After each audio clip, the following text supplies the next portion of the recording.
সব তীর্থ বারবার, গঙ্গাসাগর একবার। হচ্ছে কপিল মুনির আশ্রম, দেখে নাও লাইটিং শোটা কিন্তু খুবই সুন্দর হচ্ছে।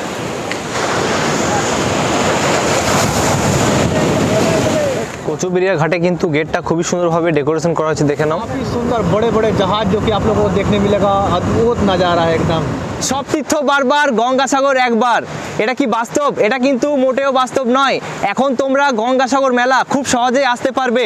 তোমরা কিভাবে গঙ্গাসাগর মেলা আসবে, গঙ্গাসাগর মেলাতে এসে তোমরা কোথায় থাকবে, সমস্ত কিছু ইনফরমেশন থাকছে আজকের এই ভিডিওতে। নতুন রুটে তোমরা কিভাবে আসতে পারো গঙ্গাসাগর মেলা, সমস্ত কিছু তথ্য থাকবে আজকের এই ভিডিওতে। আর এখনো পর্যন্ত যারা চ্যানেলটি সাবস্ক্রাইব করনি তারা চ্যানেলটি সাবস্ক্রাইব করো, লাইক করো, শেয়ার করো। তো চলো আজকে আমি তোমাদের ঘুরে দেখাবো গঙ্গাসাগর মেলা 2024। যারা খুব সহজেই গঙ্গাসাগর মেলা যেতে চাও তাদের কিন্তু আসতে হবে শিয়ালদা রেলওয়ে স্টেশন। এখান থেকে কিন্তু তোমরা খুব সহজে রেলপথে যেতে পারো গঙ্গাসাগর মেলা। এখন সময় হচ্ছে প্রায় 11:30 আর আমাদের ট্রেন রয়েছে 11:50 আমাদের ট্রেন রয়েছে গঙ্গাসাগর যাওয়ার জন্য। সমস্ত কিছু তথ্য থাকবে আজকের এই ভিডিওতে।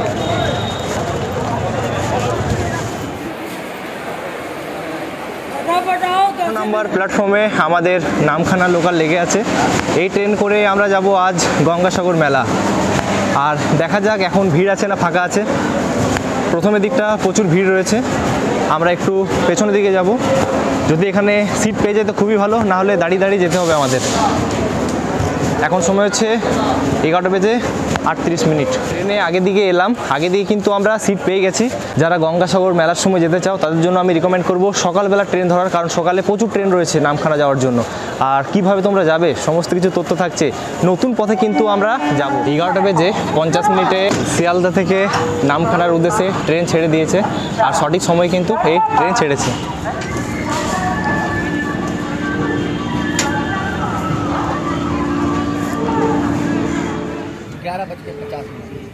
1:30। এখন আমরা পৌঁছালাম লক্ষ্মীকান্তপুর। শিয়ালদা থেকে তোমরা যখনই ট্রেন সার্চ করবে ডাইরেক্ট কিন্তু তোমরা নামখানা পর্যন্ত ট্রেন পাবে না, তোমাদের আসতে হবে লক্ষ্মীকান্তপুর। এবং এই ট্রেনই কিন্তু লক্ষ্মীকান্তপুর থেকে ডাইরেক্ট চলে যায় নামখানা। তোমাদের এটা কিন্তু কনফিউশন রয়ে যায়, অনেকেই সার্চ করছে গঙ্গাসাগর মেলা যাওয়ার জন্য শিয়ালদা থেকে নামখানা, কিন্তু 3টে ট্রেন দেখাবে। আর যদি তোমরা সেই লক্ষ্মীকান্তপুর থেকে দেখো তাহলে কিন্তু এই ট্রেনটা 10 মিনিট এখানে হল্ট রয়েছে, এরপর আমরা ঠিক পৌঁছে যাবো নামখানা। আর এখানে কিন্তু প্রচুর দোকান রয়েছে, দেখে নাও তোমরা ফল থেকে শুরু করে অনেক কিছু খাবার পেয়ে যাবে। তোমরা এখানে কিছু খাবার টাবার খেতে পারো, তারপর কিন্তু এই ট্রেন 10 মিনিটে ছেড়ে যাবে।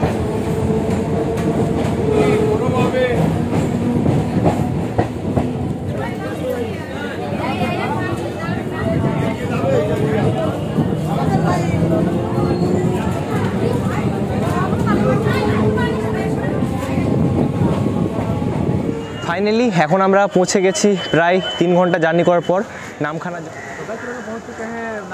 দেখে নাও প্রচুর অটো রয়েছে, এই অটো গাড়ি করে তোমরা ফেরিঘাট যেতে পারো। আর এখানে ফেরিঘাটের নাম হচ্ছে নারায়ণপুর।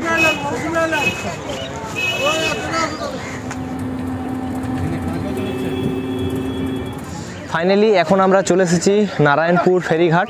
নামখানা থেকে যদি তোমরা টোটো করে আসো তাহলে তোমাদের ভাড়া নেবে জনপ্রতি 15 টাকা, এবং যদি রাস্তার ধারে চলে আসো তাহলে কিন্তু তোমাদের ভাড়া নেবে 10 টাকা। আর এখানে কিন্তু গঙ্গাসাগরের জন্য এখন প্রচুর গাড়ি পাওয়া যাচ্ছে। আর এই রয়েছে ফেরিঘাট, বেলুবন যাওয়ার জেটি ঘাট।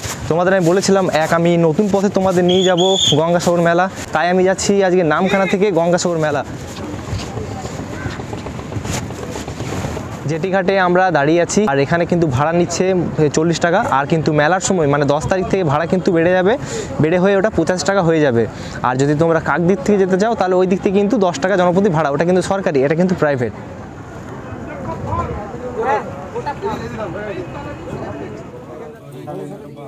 নামখানা থেকে বেলুবন যেতে প্রায় 1 ঘন্টা মতো সময় লাগে।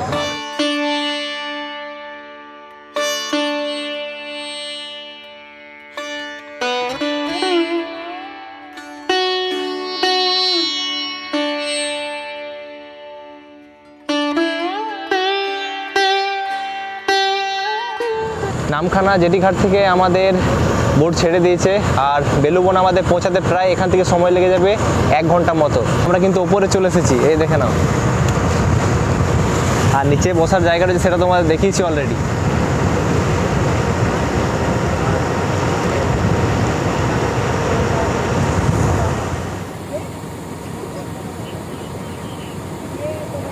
গঙ্গাসাগর যাওয়ার জন্য সবচেয়ে বেস্ট রুট হচ্ছে এটাই। নামখানা থেকে যে জেটি ঘাট রয়েছে সেখান থেকে খুব সহজে তোমরা বেলুবন যেতে পারো। এটা হচ্ছে সবচেয়ে ফাঁকা এবং সবচেয়ে সহজ উপায়। আর এখানে কিন্তু কোনো জোয়ার সিস্টেম নেই। আর যেটা আমরা 8 নম্বর জেটি ঘাট রয়েছে সেটা কিন্তু অনেক কিছু সিস্টেম রয়েছে, ওইখান থেকে না আসাটাই ভালো। এইখান থেকে কিন্তু হ্যাঁ ওইখানে ভাড়াটা একটু কম পড়বে, আর এখানে কিন্তু ভাড়াটা একটু বেশি পড়বে। আর এই নিচে সবাই বসে আছে দেখে নাও, নিচের জানলা করা আছে, আর আমরা ওপরে চলে এসেছি। আর এই জায়গায় আমাদেরকে উঠতে দিচ্ছে না, কারণ ডিস্টার্ব হবে। বেলুবন ফেরিঘাটের কাছে আমরা চলে এসেছি, আর কিছুটা রয়েছে। এখান থেকে আমরা ফেরিঘাটে যাব, তারপর এখান থেকে আমাদের টোটো নিয়ে গঙ্গাসাগর যেতে হবে। আমাদের প্রায় সময় লাগলো এখনও পর্যন্ত 40 মিনিট মতো। আমি 1 ঘন্টা বলেছিলাম, কিন্তু 1 ঘন্টা আমাদের লাগেনি, 40 মিনিট মতো লেগেছে। আর তোমাদের বললাম যে নতুন পথে আমি তোমাদের একটা নিয়ে যাব। এটা হচ্ছে নতুন পথ এবং বেশি ভিড় নেই, খুব সহজে তোমরা আসতে পারো এখান থেকে। 40 মিনিট পর আমরা বেলুবন ফেরিঘাটে নেমে গেলাম, আর আমাদের ভাড়া নিয়েছে জনপ্রতি 40 টাকা। দেখে নাও, এই রয়েছে আমাদের বোর্ড, এখানে আমাদের নামিয়ে দিল। এখানে আরও বোর্ড রয়েছে, দেখে নাও।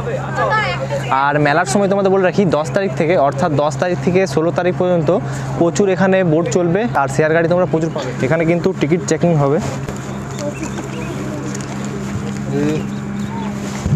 এখানে আমাদের টিকিট চেকিং হয়ে গেল, কারণ আমরা বাইরে যাব। জায়গাটা কিন্তু খুবই সুন্দর ডেকোরেশন করা আছে, দেখে নাও।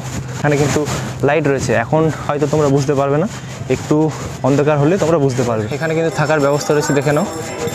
এই জায়গাগুলো বানানো হয়েছে, এখানে থাকতে পারো। পায়ে হেঁটে একটু আমরা এলাম, এখান থেকে কিন্তু প্রচুর শেয়ার গাড়ি রয়েছে, যেটাতে আমরা খুব সহজেই গঙ্গাসাগর যেতে পারবো। এই ম্যাজিক ভ্যানগুলো কিন্তু গঙ্গাসাগর যায়।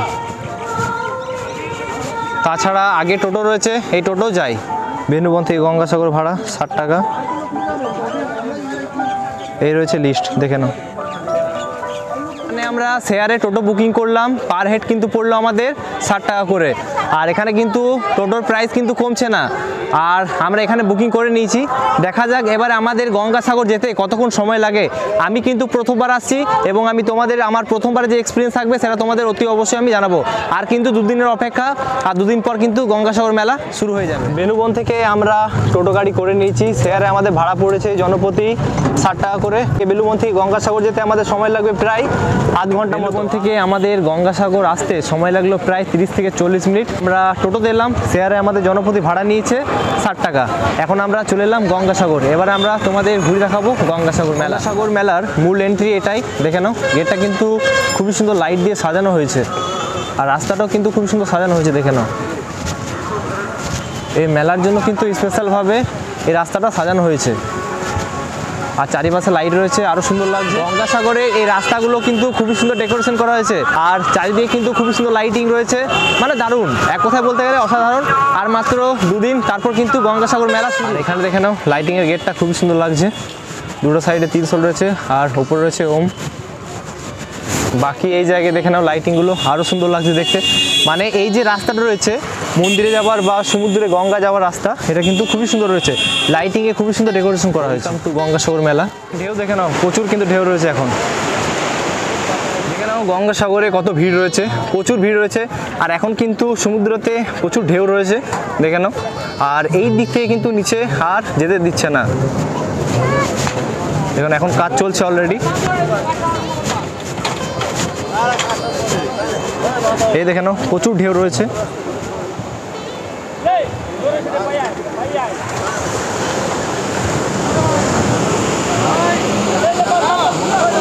প্রচুর ঢেউ রয়েছে, দেখে নাও গঙ্গাতে।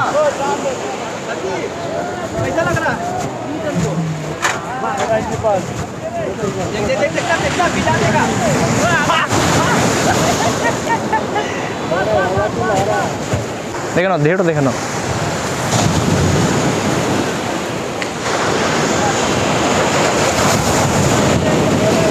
এই জায়গায় দেখে নাও, সমুদ্রে কিন্তু প্রচুর ঢেউ রয়েছে, আর এইখান থেকে কিন্তু আর নিচে যেতে দেয় না। আর যারা গঙ্গা স্নানের জন্য আসবে তাদের কিন্তু এই সাইডে গঙ্গা স্নান করতে হবে। লম্বা একটা লাইন রয়েছে, এইদিকে তোমরা স্নান করতে পারো। তার যে একটা ব্যারিকেড মতো দেওয়া হয়েছে, এর কিন্তু বাইরে তোমাদের যাওয়া চলবে না।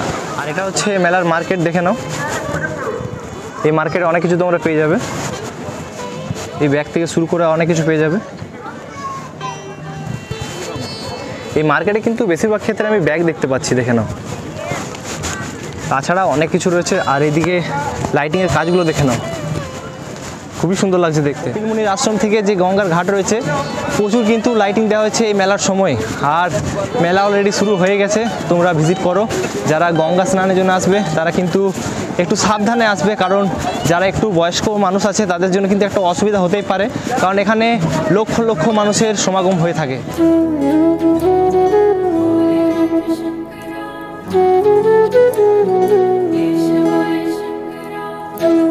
যারা কপিলমুনির আশ্রমে পুজো দিতে ইচ্ছুক তারা কিন্তু এখানে পুজোর সামগ্রী পেয়ে যাবে।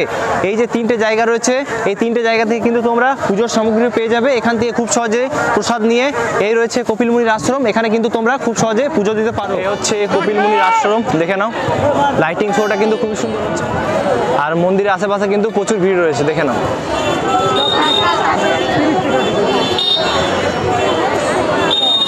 দেখতে দারুণ লাগছে। আশেপাশেটা দেখে নাও একটু, আশেপাশেও কিন্তু প্রচুর ভিড় রয়েছে।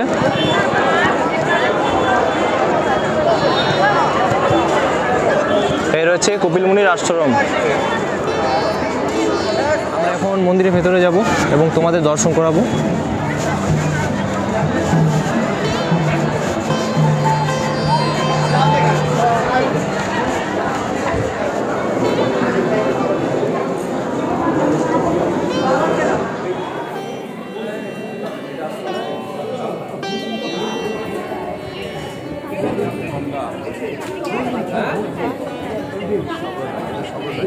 কপিলমুনির আশ্রমের পাশে রয়েছে নাগা বাবা, দেখে নাও।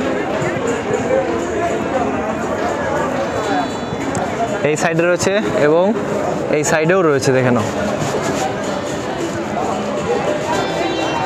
আমার পেছনে রয়েছে কপিলমুনির আশ্রম, আর দুটো সাইডে কিন্তু তোমরা দেখতে পাবে নাগা বাবাদেরকে। এই মেলার সময় কিন্তু স্পেশালি এই নাগা বাবারা এসে থাকে এই গঙ্গাসাগর মেলাতে। তোমরা অতি অবশ্যই ভিজিট করো এবং নাগা বাবাদের আশীর্বাদ নিও তোমরা। এবার খাবে কোথায় দেখে নাও, খাবার কিন্তু প্রচুর হোটেল রয়েছে, তাছাড়া এখানেও খাবার হোটেল রয়েছে। কপিলমুনির আশ্রমের কাছে প্রচুর তোমরা খাবারের হোটেল পেয়ে যাবে। এখন সময় হচ্ছে প্রায় সন্ধ্যা 6টা, আর এখন আমরা কিছু টিফিন করছি। আর এখানে মুড়ি পেয়ে যাবে, চপ পেয়ে যাবে, তারপর চাউমিন পেয়ে যাবে। আমরা রোল অর্ডার দিলাম, আমরা রোল অর্ডার দিয়েছিলাম, সেটা কিন্তু আমরা রাস্তাতে খেতে খেতে যাচ্ছি, কারণ আমাদের ভেসেলে টাইম হয়ে গেছে। আর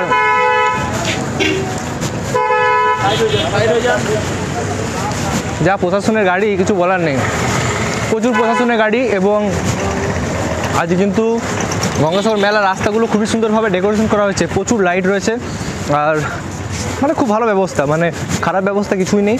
বাকি তোমরা থাকবে কীভাবে, এখানে কিন্তু গঙ্গাসাগরে ইউথ হোস্টেল রয়েছে, সেটা বুকিং করে। যদি তোমাদের বলি এবারে থাকার ব্যবস্থা তোমাদের আমি বলে রাখি। এখানে এই সাইডে প্রচুর হোটেল পেয়ে যাবে, সেই হোটেলে থাকতে পারো। এবং যদি তোমরা একটু কষ্ট করে থাকতে চাও তাহলে কিন্তু প্রচুর আশ্রম রয়েছে, যেমন মানে তিরপল দিয়ে বানানো হয় সেই আশ্রমগুলো রয়েছে, সেগুলো তোমরা খুব সহজে থাকতে পারো। তাছাড়া এখানে ইউথ হোস্টেল রয়েছে। গঙ্গাসাগর থেকে চলে এলাম কচুবেড়িয়া ঘাটে। এখানে আমরা এখন ফেরি ঘাটে যাব, কারণ আমরা রাত্রে বাড়ি ফিরে যাব। আমরা এলাম একভাবে, এবার আমরা বাড়ি ফিরছি একভাবে। আমরা যেভাবে এসেছি সেটা হচ্ছে আমরা নামখানা থেকে এলাম, নামখানা যে ফেরিঘাট রয়েছে সেই দিক দিয়ে এলাম। ওখানে কিন্তু ভাড়া পড়েছিল আমাদের ফেরিঘাটের 40 টাকা। কচুবেড়িয়া ফেরিঘাট এখানে কিন্তু 10 টাকা আমাদের ভাড়া পড়বে। আর এটা আমরা যাব কচুবেড়িয়া থেকে লট নাম্বার 8, সেখানে আমরা যাব। আর কাকদ্বীপ থেকে আমাদের কিন্তু ট্রেন থাকবে শিয়ালদার জন্য। ডেকোরেশনটা দেখে নাও, রাস্তাতে খুবই সুন্দর রয়েছে, উপরে লাইট লাগানো হয়েছে, দারুণ লাগছে দেখতে। কচুবেড়িয়া ঘাটে কিন্তু গেটটা খুবই সুন্দরভাবে ডেকোরেশন করা হয়েছে, দেখে নাও।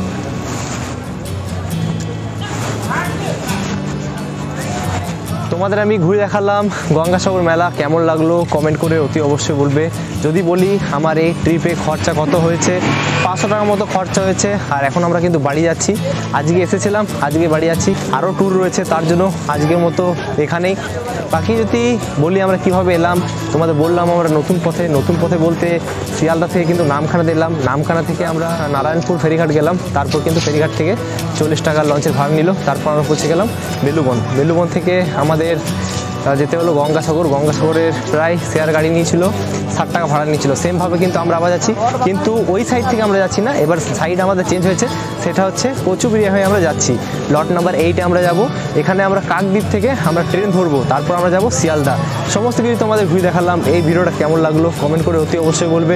যদি ভালো লেগে থাকে চ্যানেলটি সাবস্ক্রাইব করো, লাইক করো, শেয়ার করো। তো আসছি কোনো নতুন ভিডিও নিয়ে, এখন এই পর্যন্তই, বাই বাই।